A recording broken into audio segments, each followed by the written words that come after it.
The Audit Oversight Board.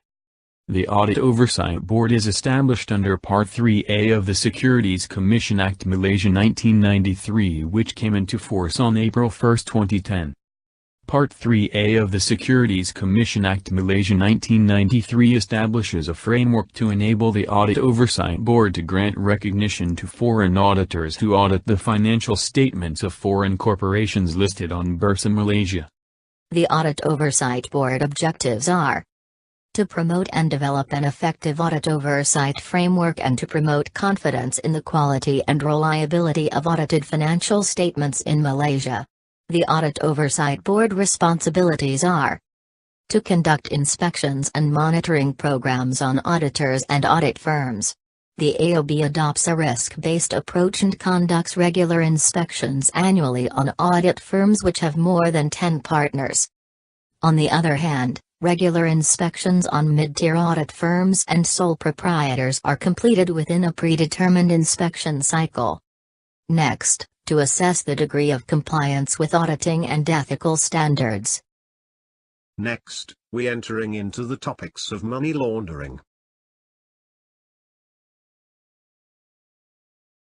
Money laundering is the process of creating a legitimate appearance for large amounts of money that being obtained from criminal activity, such as drug trafficking.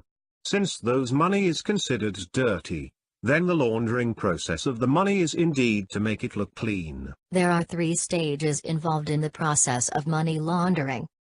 The money laundering cycle can be broken down into 3 distinct stages, however, it is important to remember that money laundering is a single process.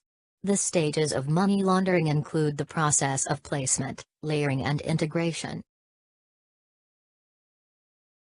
The placement stage represents the initial entry of the dirty cash or proceeds of crime into the financial system. Generally, this stage serves 2 purposes. Firstly, it relieves the criminal of holding and guarding large amounts of bulky of cash, and then it places the money into the legitimate financial system.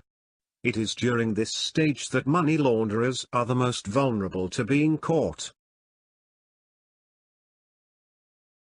The layering stage is the most complex and often entails the international movement of the funds.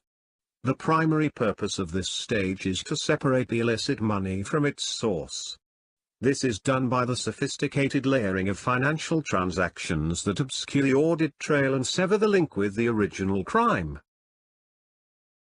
The final stage of the money laundering process is the integration stage. In this stage, the money is returned to the criminal from what seem to be legitimate sources. Having been placed initially as cash and layered through a number of financial transactions, the criminal proceeds are now fully integrated into the financial system and can be used for any purpose. Impact of money laundering firstly leads to an impact towards legitimate business interests by making it much more difficult for honest businesses to compete in the market, since money launderers often provide products or services at less than market value.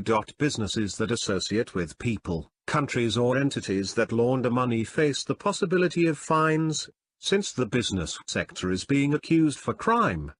It also prevents the economic from growing by capitalization occurred in the market sector. The integrity and reputation of particular business sector will also be questionable, since the presentation of figure of the business profits may just not really reflect the business operations.